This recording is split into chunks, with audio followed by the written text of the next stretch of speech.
De retour dans les studios de TV5 Monde pour les 24 heures chrono de l'international. 23e ville des 24 heures chrono de 2014, 23e heure de direct. Aucune erreur technique, il faut le soulever. Et nous sommes en direct pour Los Angeles. Et dans le cadre de cette émission, j'accueille notre consul général à Los Angeles, Axel Cruau. Axel Cruau, vous m'entendez ? Je vous entends, je ne vous vois pas, mais je vous entends. Moi, je vous vois. Nous vous voyons. Très bien. Bienvenue à Paris et en direct. Alors, monsieur le consul général, présentez-nous un peu justement votre belle ville de Los Angeles et son équipement en français et les Français de Los Angeles. Si vous me le permettez, je vais même aller au-delà de Los Angeles, parce que la circonscription du consulat, c'est bien plus vaste que seulement Los Angeles. C'est toute la Californie du Sud, c'est 4 autres États, le Nevada, l'Arizona, le Colorado et le Nouveau-Mexique. C'est environ 35 millions d'habitants. C'est un PIB qui est de plus de 1600 milliards de dollars, c'est-à-dire peut-être la 11e ou la 12e économie au monde. Et dans cette circonscription, nous avons plus de 18 000 Français inscrits. Ça veut dire qu'il y a entre 2 et 3 fois plus, ou même peut-être encore plus de Français. C'est une communauté française qui, au-delà des chiffres, est une communauté formidable en fait. C'est une communauté dynamique, c'est une communauté très diverse, c'est une communauté très attachante. Alors bien sûr, quand on pense à Los Angeles, on pense à Hollywood, on pense aux acteurs, on pense aux réalisateurs, aux producteurs, et c'est vrai. C'est aussi toutes les personnes qui travaillent dans les studios d'animation, parce qu'on a des gens très créatifs qui sont présents et qui sont bien présents, et on en est très très heureux.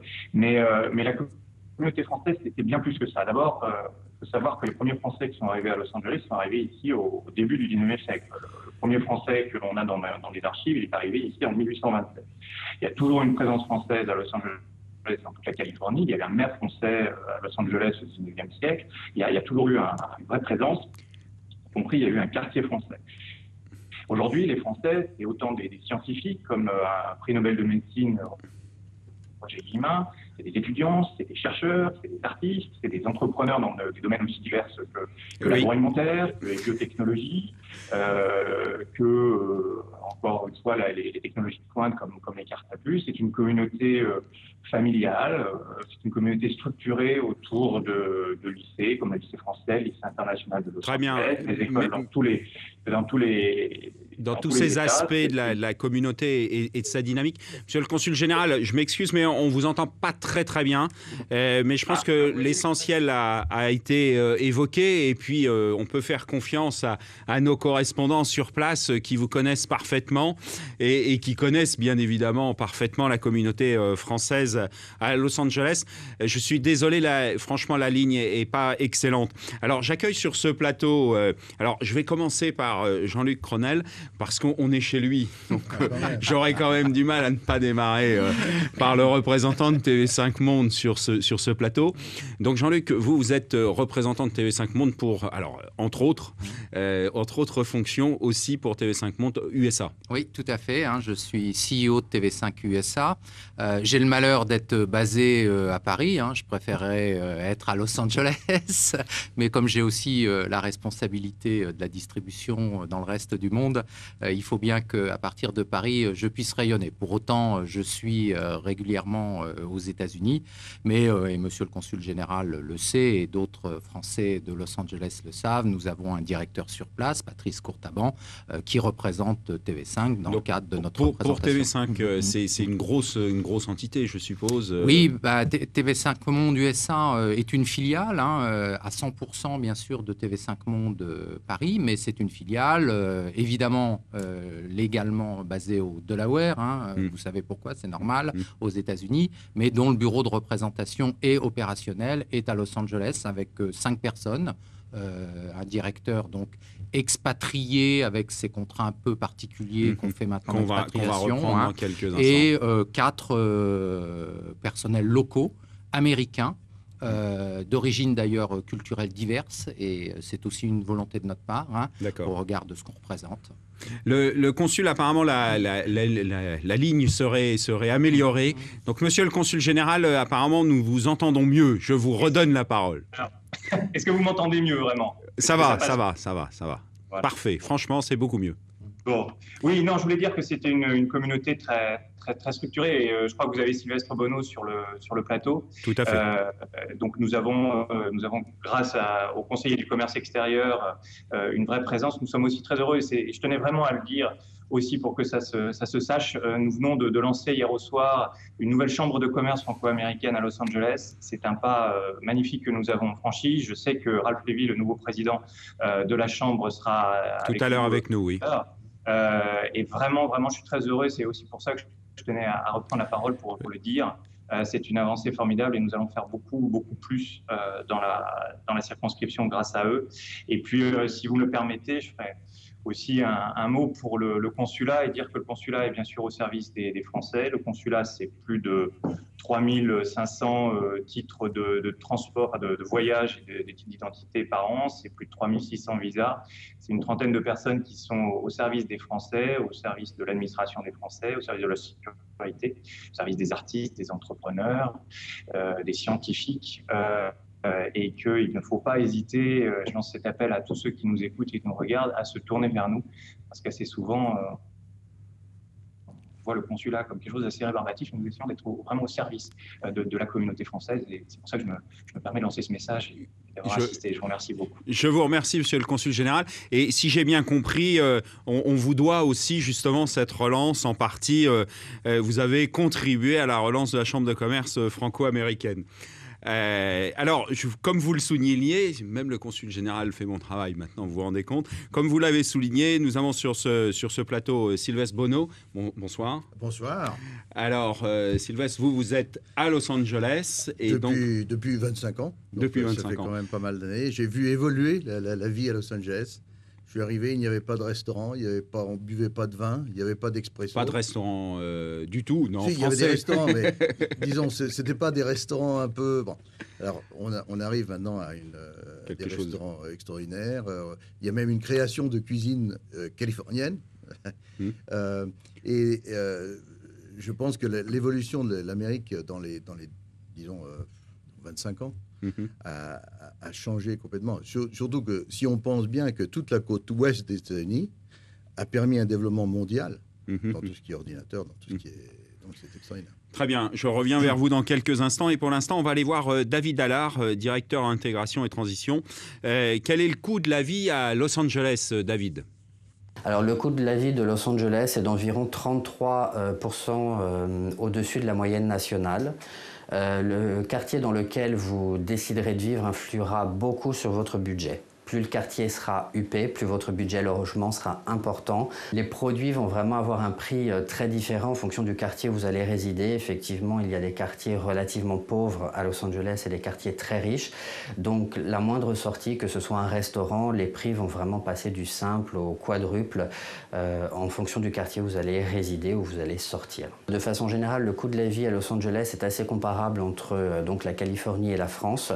Cela dit, on peut trouver la vie moins chère sur certains postes de dépenses comme la nourriture, certains restaurants et le carburant. Bien sûr, tout dépend aussi du taux de change et du contexte économique au moment où vous vous y rendrez. À titre d'exemple, par exemple, votre plein d'essence vous coûtera en moyenne moitié moins cher qu'en France.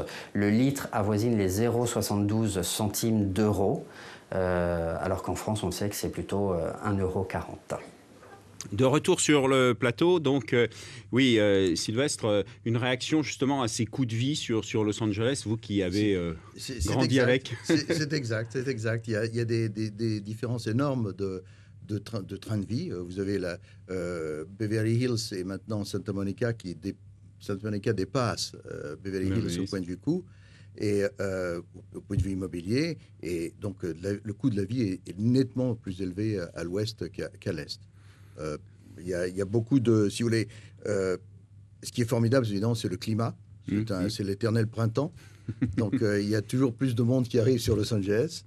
Et je pourrais ajouter que maintenant, il y a bon, d'abord, Los Angeles, il faut penser à un county. Le county de Los Angeles est composé de beaucoup de villes, comme vous savez. Et donc, quand on parle de Los Angeles, on parle d'un comté qui est à peu près la taille de l'Île-de-France. Alors, sur la taille de l'Île-de-France, ils ont massivement, depuis quelques années, créé des transports en commun, le métro, etc. Et donc, on voit un changement aussi de brassage de population. Et justement, sur la partie, vous qui vous rendez régulièrement sur place, la partie circulation, échange, c'est assez complexe. Je crois que les gens de Los Angeles peuvent parler de ça encore mieux que moi. Effectivement, quand on se déplace à Los Angeles, si on compare à New York, par exemple, hein, où effectivement, nous nous sommes posé la question de savoir si nous devions ouvrir notre bureau plutôt à New York qu'à Los Angeles.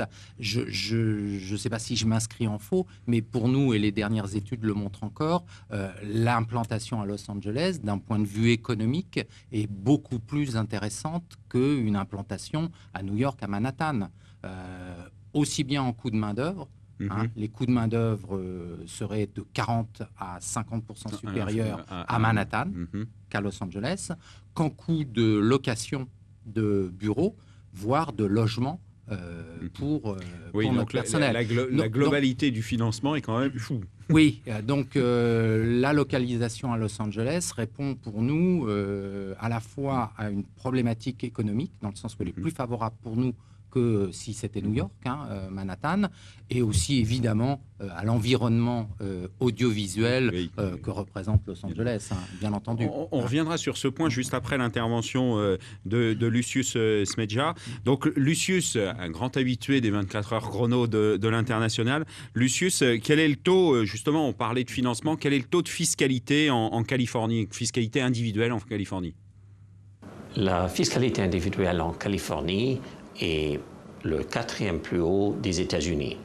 En effet, chaque État a ses propres impôts sur le revenu. Il y en a 4 États qui n'ont pas d'impôts du tout. La Floride, le Nevada, le Wyoming et le Texas.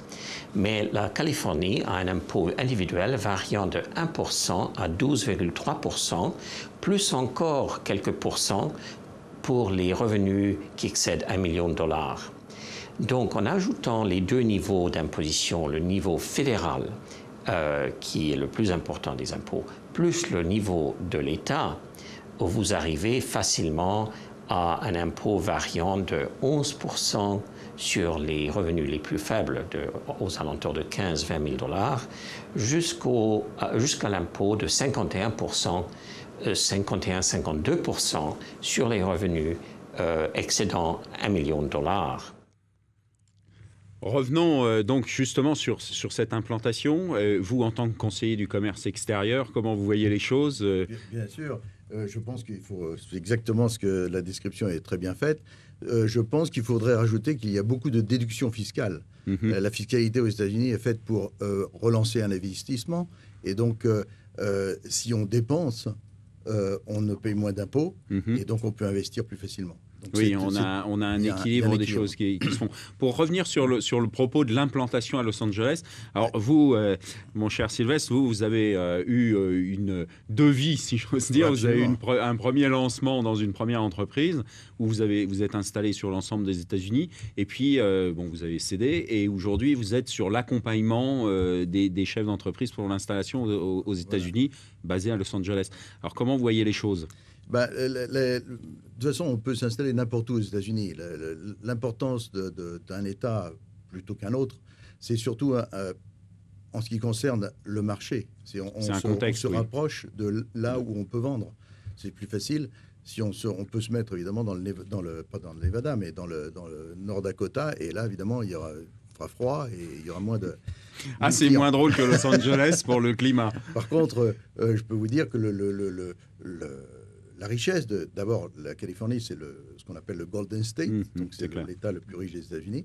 Et donc, il y a beaucoup de richesses. Et si on s'implante à Los Angeles, on a plus facilement accès à cette richesse. Surtout si on vend des produits de haut de gamme. Alors, vous, dans votre première vie, si j'ose dire, vous avez démarré à Los Angeles et comment vous avez fait pour vous étendre sur l'ensemble? L'idée, c'est de se dire, je suis chef d'entreprise français, est-ce que c'est la bonne porte et comment je peux faire pour me déployer une fois que je suis rentré? Alors, je rentre à Los Angeles ou je rentre ailleurs, mais comment je fais pour me déployer le mieux possible? Je pense que le principe fondamental que j'ai suivi, c'est d'abord, on s'arrête, on regarde ce qui se passe, on regarde ce que font les autres et on va de l'avant. Et je pense qu'on n'a rien inventé. C'est un pays qui est très étendu. Et les Américains, quand ils veulent vendre quelque chose, ils ont déjà passé dans tous les problèmes de celui qu'on va rencontrer. Donc, on regarde comment ils ont fait. Et il vaut mieux faire ce qu'ils ont fait et peut-être améliorer un peu que d'inventer complètement sur autre chose. C'est forcément l'homme de télévision qui n'a pas coupé son téléphone. Eh ben non. Oui. Alors justement, on va en profiter pour lancer l'intervention de Philippe Guillot, s'installer et monter son business à Los Angeles. Tout d'abord, ce qui est formidable à Los Angeles, c'est le climat. 320 jours de soleil par an. Une sorte de luminothérapie permanente. La raison pour laquelle je me suis installé à Los Angeles, c'est essentiellement parce que pour pouvoir vendre sur le marché américain, il faut être aux États-Unis. Et une chose est claire, c'est que c'est un marché gigantesque pour peu que l'on respecte quelques règles de base. Tout d'abord, il faut avoir un excellent marketing, il faut avoir du stock et un excellent service après-vente. Le client américain est un client qui achète à l'instinct. Il a envie de quelque chose, il faut pouvoir le livrer tout de suite. Si vous lui promettez le produit pour dans 3 mois, il est passé à autre chose. S'installer à Los Angeles, c'est relativement facile. Bon, il faut savoir que c'est une ville assez chère, mais en termes de formalité, tout se fait très facilement, online. Bon, il faut repasser son permis de conduire, mais franchement, ça reste une formalité. J'accueille sur le plateau Olivier Cadix. Bonsoir. Bonsoir. Bonsoir. Donc, vous êtes entrepreneur français, franco-belge. On peut le dire. On peut le dire. Et vous avez attaqué les États-Unis avec un produit un peu étonnant. Vous pouvez nous en dire quelques mots? Oui, j'édite les plus grands noms de la bande dessinée franco-belge, Lucky Luke, Black et Mortimer, Spirou, Boule et Bill. On les traduit en anglais et on les vend dans le monde entier. Donc, les États-Unis représentent 33% de notre chiffre d'affaires. C'est un endroit... auparavant, on disait que la BD en langue anglaise, ça ne marcherait jamais. On a pu prouver le contraire depuis quelques années. On a une croissance cette année de 30% aux États-Unis, 20% dans le monde entier. Et c'est en fait notre culture. C'est une culture qui est acceptée, si tant est qu'on sait un petit peu l'adapter aux clients qui vont le lire. Oui, on revient sur prendre un peu la richesse du système et comment le mettre en place. Et pourquoi, depuis tant d'années, on n'avait jamais réussi à commercialiser ce genre de produit aux États-Unis? Notre analyse, c'est qu'en fait, on n'avait pas pris conscience de la différence culturelle. Les Américains, les Britanniques, ce ne sont pas des Français qui parlent anglais. Ce sont des gens qui ont eu une éducation différente, qui voient les choses différemment. Et par exemple, d'un point de vue culturel, on a gommé des caricatures qui étaient un petit peu trop explicites et qui seraient mal prises aux États-Unis. Certaines caricatures de personnages n'existeraient pas? Disons que dans Lucky Luke, celui qui vient d'Asie, on a changé un petit peu, on a mis une couleur qui était la réelle couleur. On ne met pas des couleurs caricaturales parce que les gens vont être, choqués. À juste titre, choqués, blessés. D'accord, très bien. Alors, on va revenir avec Olivier Sureau au business, excusez-moi, même si la BD nous intéresse beaucoup, mais c'est un vrai business quand même, surtout pour vous. En matière de TVA, Olivier, quelles sont les spécificités de la Californie? Et on reviendra justement pour déployer son business en Californie via Los Angeles. Alors tout d'abord, la ville de Los Angeles possède son propre taux de TVA. Le taux de TVA qui varie en fonction du comté dans lequel il est situé, ce qu'on appelle les sales taxes aux États-Unis. Ce taux de TVA est de 9% pour la ville de Los Angeles. À cela, il va falloir rajouter une multitude de petites taxes au niveau et de licences qui vont s'appliquer à la localité de Los Angeles. Donc ça, ce sera important de bien se renseigner dessus. Les particularités au niveau social, au niveau de la Californie, vous en avez 3. Le premier est ce qu'on appelle l'allocation chômage, qui elle varie de 1 à 6%, et que vous arrêtez de contribuer et de payer dès lors que vous atteignez $7 000 par employé et par an. Le deuxième taux est de 1%, Celui-ci, vous allez arrêter de la payer à partir du moment où vous atteignez à peu près 100 000 $ par employé par an. Et enfin, vous avez un dernier petit taux de charge sociale qui est de 0,1%. Et celui-ci, vous allez arrêter de la payer dès lors que vous atteignez 7 000 $ par employé et par an. Autre particularité de la Californie concerne le taux minimum au niveau horaire, puisque celui-ci est de 8 $ actuellement de l'heure jusqu'au mois de juillet. Et à partir du mois de juillet 2014, il va s'élever à 9 $ de l'heure. Merci Olivier pour cette intervention. Olivier est, comme notre ami Lucius, un grand habitué des 24 heures chrono et ses chroniques sont toujours très intéressantes. Alors justement, Sylvestre, revenons, alors pas forcément sur la TVA qui est bien expliquée, mais sur la notion de charge sociale et comment vous avez organisé, quand vous avez implanté votre business vis-à-vis de vos salariés. Oui, et donc quand on reste dans la Californie, le problème est plus simple, mais quand on déploie dans tous les États-Unis, et on était dans l'État d'Illinois, à Chicago, Massachusetts, New York, Washington DC, Atlanta et Floride, les problèmes de personnel deviennent très très compliqués et on peut les résoudre, mais c'est très difficile. Et donc, difficile parce que le juridique est pas le même. Oui, les États sont totalement différents. Ils ont leur propre culture, ils ont la manière, leur TVA, enfin, leur système, oui. Complètement différent. Donc, et pour ne pas avoir de problème juridique avec des pas se tromper, tout simplement. Pas se tromper, on est passé par une société de ce qu'on appelle ici de portage. Oui, qu'on pourrait appeler. Enfin, c'est pas exactement le portage français, pareil, mais c'est-à-dire que les employés sont toujours employés attachés de la société, à l'entreprise. Mais en tout ce qui est personnel, paye, juridique, etc., c'est une société qui s'occupe de tout ça. Et donc une forme de sous-traitance de toute la partie RH et charges sociales et paye et gestion du personnel. Et on n'a plus qu'un chèque à faire à la fin du mois. Et ce chèque représente, alors il faut prendre globalement les salaires du plus et à peu près c'est 20%. C'est le coût de c'est ça. J'allais dire délocalisation, c'est pas le mot, mais incluant la santé, incluant donc la santé, toutes les charges sociales. Et ça, c'est une organisation qui peut paraître assez souple, en fait. Absolument. Ça gagne en souplesse et facilité. Et avec ce principe, vous êtes installé dans combien d'États et en combien de temps à ce moment-là? Petit à petit, on a commencé progressivement à s'installer dans chaque État. Au début, c'est moi qui faisais pour le New York, etc. Et puis ça devient vraiment ingérable. C'est gérable, mais vous augmentez le nombre de personnel pour faire des problèmes que vous ne savez pas parce que vous avez... Oui, il faut apprendre, il y a trop de juridique. Et donc cette société de portage, actuellement, et s'est développée énormément, elle s'occupe de 1 million de salariés. Donc vous avez une place importante aussi au point de vue pour négocier pour la santé, etc. D'accord. Très bien. Excellente information. Merci Sylvestre. Alors, on va aller voir Isabelle Carrière-Marche. Quelles sont les difficultés liées au recours, liées au financement et liées au recours du crédit bancaire, Isabelle? Bonjour Paris. Qui n'a jamais eu besoin d'avoir recours au crédit bancaire pour développer un projet professionnel? En arrivant aux États-Unis, je me suis moi-même retrouvée dans cette situation fort commune. Comme en France, lorsqu'une société ne dispose pas de 3 exercices comptables de référence, on demande souvent au gérant de se porter caution. C'est alors que je me suis aperçue que l'octroi d'un crédit obéit ici à des règles bien particulières.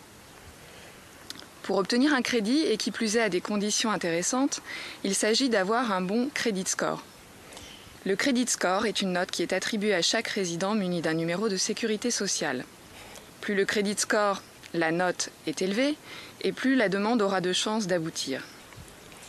La difficulté pour les étrangers est que le credit score ne prend pas en compte ni l'historique de la personne en dehors des États-Unis, ni les actifs qu'elle peut détenir, a fortiori s'ils sont situés hors du pays. Le credit score prend essentiellement en compte la constance des remboursements et le taux d'endettement. C'est un peu le syndrome de l'œuf ou la poule, me direz-vous. Pour obtenir un crédit, il faut déjà démontrer qu'on a correctement remboursé des crédits passés. Il s'agit donc de construire ce que l'on appelle ici un historique de crédit. Pour les étrangers, plusieurs solutions. Être co-signataire d'un emprunt avec un Américain qui dispose déjà d'un bon credit score, par exemple. Ou encore avoir recours au système de la caution bancaire qui consiste à bloquer des fonds pour obtenir une carte de crédit. La construction d'un historique de crédit est un processus assez lent qui peut prendre plusieurs années. Je recommanderais donc aux personnes qui ont l'intention de s'installer ici de démarrer le processus dès que possible. Merci Isabelle pour cette explication extrêmement claire et extrêmement détaillée. Et je crois que nous avons notre ami Ralph Lévy via Skype. Bonsoir Ralph. Alors, je vous vois, c'est parfait. Alors, je vous félicite de la part de l'ensemble du plateau et des gens qui sont passés avant et ceux qui arriveront après. Et je transfère même les vœux du consul général pour votre poste à la présidence de la Chambre de commerce franco-américaine qui date d'hier soir. Donc, je ne peux pas louper cette information. On a d'ailleurs par Skype Philippe Guillot qui est membre du board. Donc et le consul général qui était avec nous, qui nous a hosté pour ce lancement. Oui, l'événement d'hier, c'était un succès, 250 personnes présentes.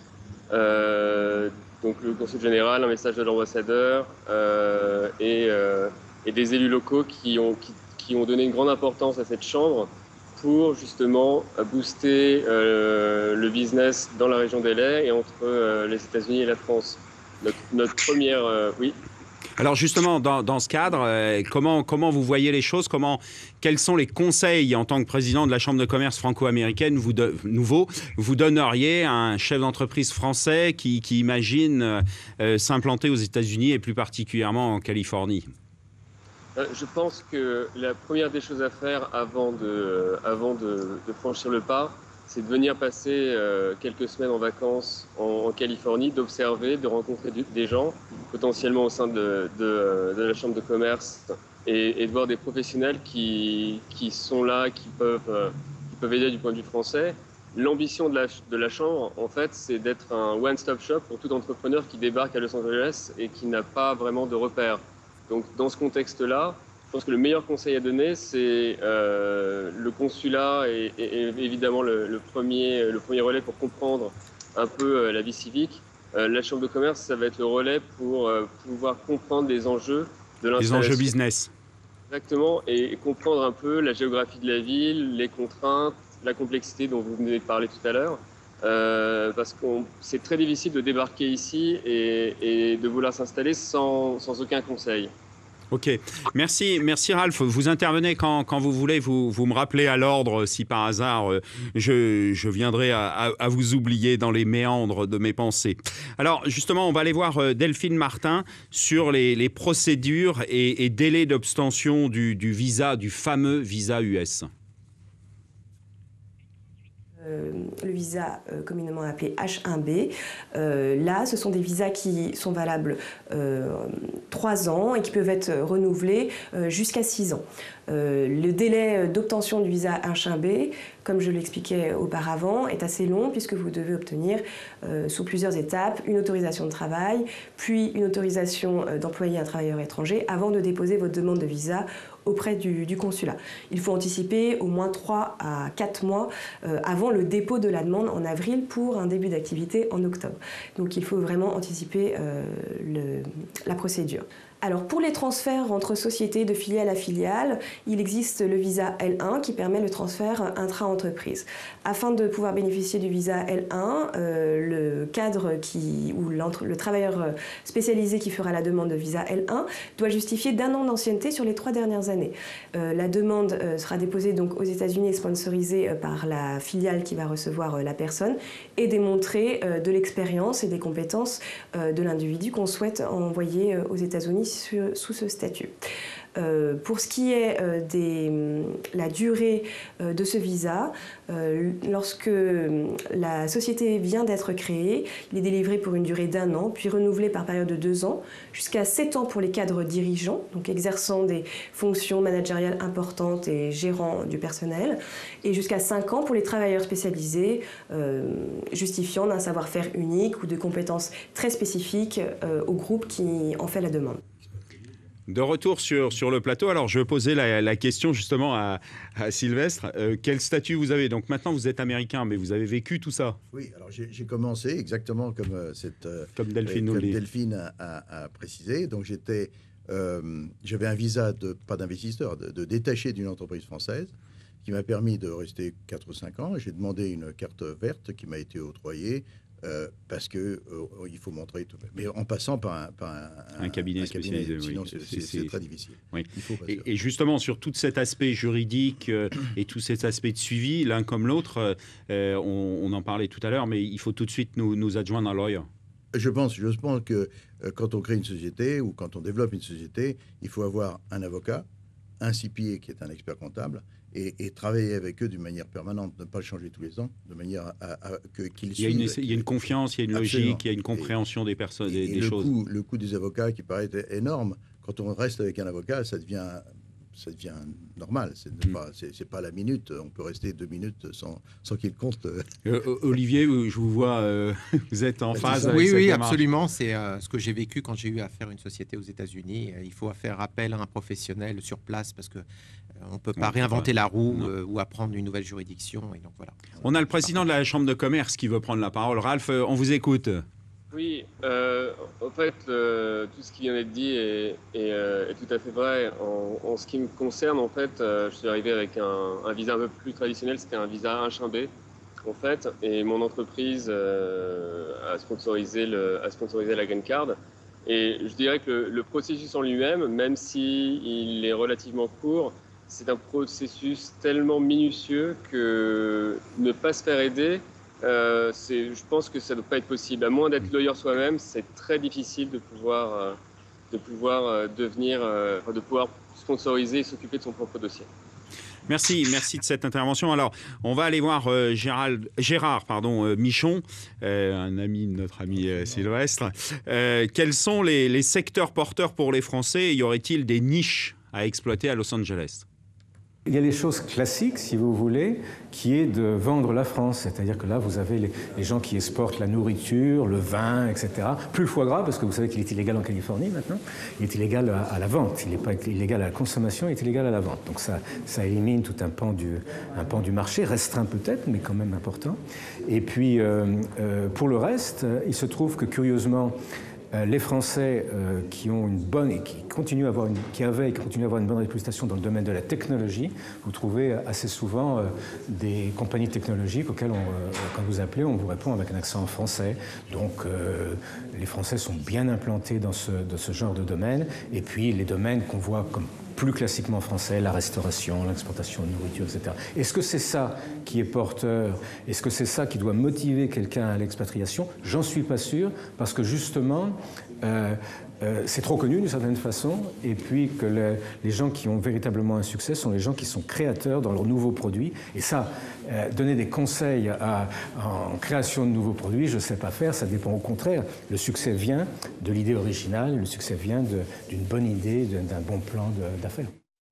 Alors, comme le dirait notre ami Gérard, manifestement, il ne suffit pas d'avoir l'accent d'Alice Sapritch pour pouvoir, justement, intervenir aux États-Unis. Absolument. Non. Je pense que ce que Gérard a dit, le phénomène culturel est très important. Si on se base sur notre culture, on a plus facilement accès à un développement, parce qu'on a un background, on peut parler de quelque chose. Et dans une distribution, il faut savoir qu'il faut la qualité, il faut avoir des nouveautés tous les ans, parce que sinon, et donc. Et là, justement, sur la nouveauté, je vais aller voir Olivier, parce que vous avez fait un vrai plan de déploiement avec une vraie culture. Enfin, vous exportez notre propre culture, ce qui est quand même un peu compliqué, on le sait. Et là, vous avez fait un vrai plan de déploiement, exactement comme l'explique Sylvestre à l'instant. Absolument. C'est l'idée, par exemple, de dire... pour les Américains, la BD franco-belge n'existait pas, la BD européenne n'existait pas. Il y avait que Superman, les super-héros et les Japonais. Et on a dit, voilà, quand on aura vendu 1 million d'albums en anglais, ils ne pourront plus dire que la BD européenne n'existera pas. Et là, vous allez atteindre l'objectif l'année prochaine. Exactement. Et pire, on leur a pris une série qui était une série européenne, 13, qui était vendue sur les télés CBS. Marvel n'avait pas réussi à dépasser le 3e épisode, et on a fait les 18 épisodes en l'espace de 3 ans. Donc on a montré justement qu'avec un peu de volonté, même sur le marché américain, on pouvait vendre notre culture. Et là, sur les Lucky Luke, parce que c'est un peu une grosse collection, c'est 75 albums, c'est ça? Tout à fait. Et là, vous en lancez un tous les un tous les 2 mois depuis notre création. Et c'est ce qu'a dit... Vous êtes en nouveauté permanente, en fait. Un magazine américain, pour Noël, a dit « A too quiet success ». C'est vraiment... on a pris l'option profil bas aux États-Unis. On s'est appuyé sur les blogueurs américains pour faire découvrir notre culture. Et en fait, finalement, sans aller... parce qu'on n'a pas les moyens de s'attaquer aux États-Unis à des grands noms. Donc on a... Et vous avez été malin. Quand on n'a pas les moyens, il faut être malin. On a opté le low cost. Très bien. Alors, Sylvestre, merci beaucoup. Une petite page de publicité et nous nous retrouvons dans quelques instants.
De retour sur le plateau de TV5 Monde pour les 24 heures chrono de l'International, 23e heure de direct. Et j'accueille sur ce plateau Patricia Keltner, Montvernay. Merci. Et donc, vous vous occupez des agents commerciaux en France, enfin français. Absolument. J'interviens en qualité de délégué général de la PAC, qui est l'organisation professionnelle représentative des agents commerciaux en France. Très bien. Alors, justement, juste avant de reprendre notre ami Ralph et président de la Chambre de commerce, quelles sont vos préconisations pour entreprendre les États-Unis dans une logique un peu comme l'expliquait notre ami Olivier tout à l'heure? Alors, les agents commerciaux, qu'ils soient en France ou aux États-Unis, obéissent à la même problématique, c'est-à-dire qu'en fait, ils vont être mandatés par une entreprise pour intervenir en ces lieux et places pour développer un marché. Donc, quel est le meilleur moyen de développer un marché? C'est de le connaître. Et comment on peut le connaître? C'est en prenant des intervenants qui sont sur place et qui connaissent les habitudes culturelles, les habitudes d'achat, les réseaux. Il y a une richesse incontestable à partir du moment où on décide de travailler avec quelqu'un qui connaît le lieu sur lequel on veut s'implanter. Bien souvent, on en a parlé tout à l'heure, il y a des exemples dramatiques parce que souvent les entreprises arrivent avec beaucoup d'argent en ayant l'impression qu'avec l'argent, elles vont pouvoir gagner. Conquérir, exactement. Mais malheureusement, ça ne suffit pas. Ça ne suffit pas parce qu'elles ne vont pas connaître le contexte économique précis, les habitudes d'achat et les réseaux. Ce qui est déterminant. Là, à la PAC, donc l'association des agents commerciaux, vous avez des réseaux aussi bien américains Absolument. Absolument, bien sûr. Nous travaillons au niveau national et au niveau international. Européen et international. Absolument. Olivier, une réaction, parce que je sais que c'est un peu ce que vous avez, comme cela que vous avez procédé. Clairement, c'est-à-dire qu'on ne vend pas aux États-Unis depuis l'Europe, c'est clair. Ce sont les Américains sur place qui connaissent leur marché. La côte ouest, la côte est, c'est pas la même chose.